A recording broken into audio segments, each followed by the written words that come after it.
it's any comfort, you're not the only pawn who's in play today. There's a very large chessboard out there. Farewell, Colonel.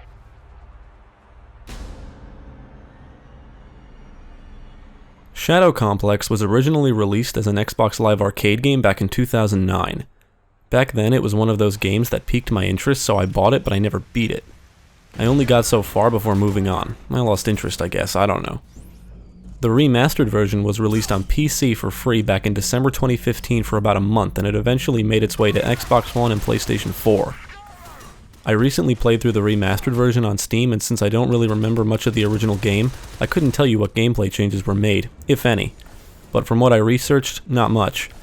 Shadow Complex is a Metroidvania style game where you explore a large facility and need to obtain weapons and upgrades to progress through previously inaccessible areas.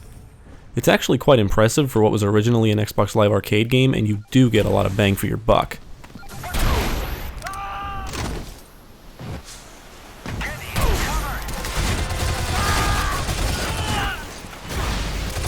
The game starts you in a tutorial area as an unnamed soldier already engaged in battle in an attempt to save the Vice President. After this, we meet the main character, Jason Fleming. Him and his girlfriend Claire are backpacking in the mountains and they come across some caverns. Claire decides to explore and is kidnapped by soldiers and brought into this massive high-tech underground complex. Let me go! I didn't do anything! Command, this is Echo 7. We are en route to Sector B5. Please prep for interrogation. As Jason navigates through the complex in an effort to find her, he learns that the complex is run by a secret militant group with plans to attack the United States. So now Jason has to rescue his girlfriend and save the country. Espionage? What? The story is told through brief cutscenes here and there, along with some dialogue you'll hear among the soldiers. And Jason sounds exactly like Nathan Drake, so sometimes I felt like I was playing a side-scrolling Uncharted game. Exactly what I was thinking. Nolan North does a great job voicing Jason, but the rest of the voice acting is subpar. Now kiss me and hurry back. Like I said before, this is a Metroidvania style game. You'll navigate through areas, exploring, and looking for items and upgrades to progress. You start out with a flashlight, which is used to light up dark areas and reveal color-coded objects. For example, orange objects like vents and flooring can be shot, and green objects like rocks require grenades to blow them up. Because you'll frequently encounter areas you can't progress through yet, there will be a lot of backtracking, which isn't something new for this type of game.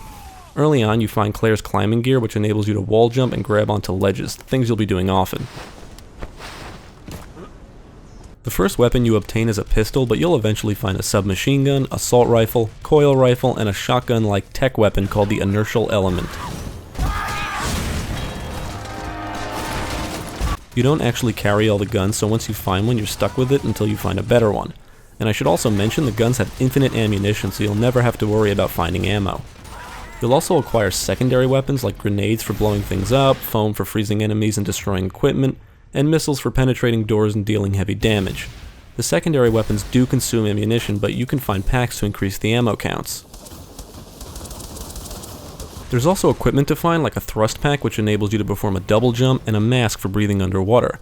Then there's high-tech armor that can be upgraded further with things like a friction dampener for running at hyperspeed, thrust boots to perform a triple jump, and a fusion helmet that creates a barrier around Jason for blocking projectiles when walking slowly or standing still.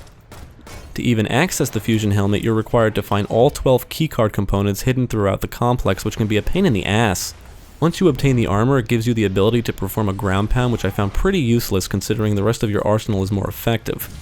Although it does work pretty well against dudes with shields. Towards the end of the game, you obtain a hook shot which can latch onto most surfaces, allowing you to navigate areas much easier.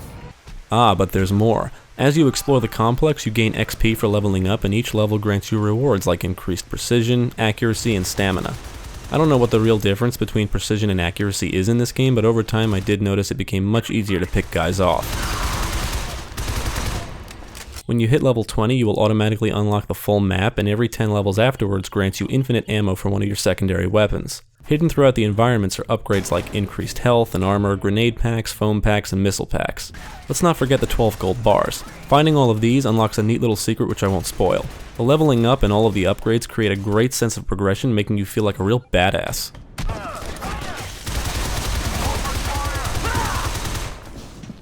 Just by progressing through the complex, you reveal more of the map, and you can also access terminals that reveal specific sections of the map for you. Got it.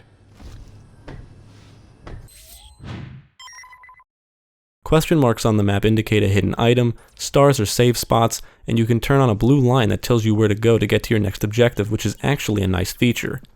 The areas within the facility are diverse but fit the high-tech theme. You'll start the quest outdoors and in the caverns, eventually making your way through laboratories and factories.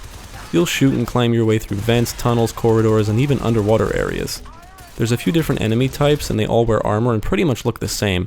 They sort of look like the new RoboCop. You can sneak through some areas undetected, but you'll primarily be shooting your way through the game. There's no real melee system, but if you get close enough to an enemy, you can tap a button to perform an instant melee kill. Even though this is a side-scroller, enemies can still come from the background, so the game will automatically aim into the background for you, but only when there's something to shoot. This can be a hit or miss, because many times I would be trying to shoot dudes in front of me, but the game decides I need to aim at guys coming from the background, so it can be real annoying. Many times you're going to be getting shot at by enemies off-screen, which can feel cheap since you can't see them. I just found that blind firing until the bullets stopped coming was the best way to deal with it, especially if I was low on health. Now, I used an Xbox One controller for most of my playthrough, but did briefly try the keyboard and mouse combination, which actually works quite well. If you're using a controller, you move with the left stick, aim your gun with the right stick, and shoot with the right trigger. It took me a bit to get used to, but once I got the hang of it, aiming and shooting became second nature.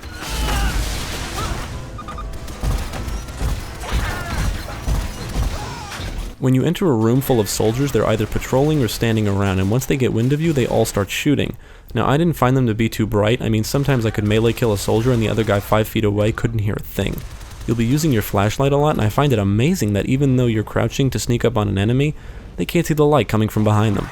Not only that, but you'll always be shooting through vents, flooring, and ceilings before entering a room full of soldiers, and they can't hear all that noise.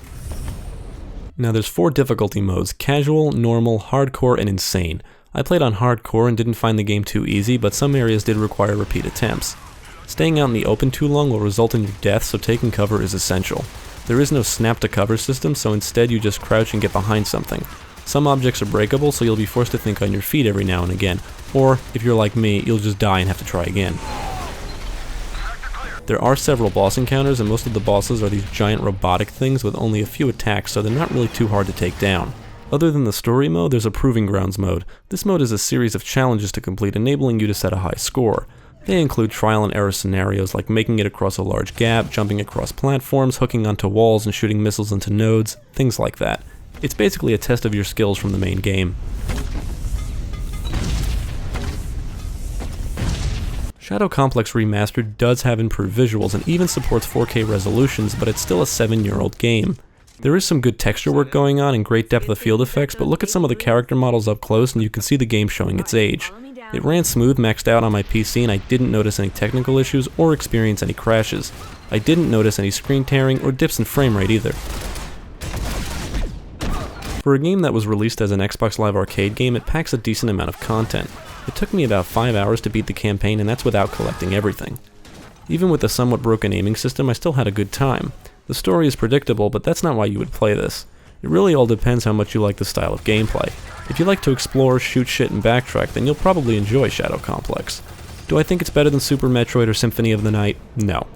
Maybe it's because those games were groundbreaking, or maybe it's because of nostalgia, but there's nothing in Shadow Complex that you haven't seen before.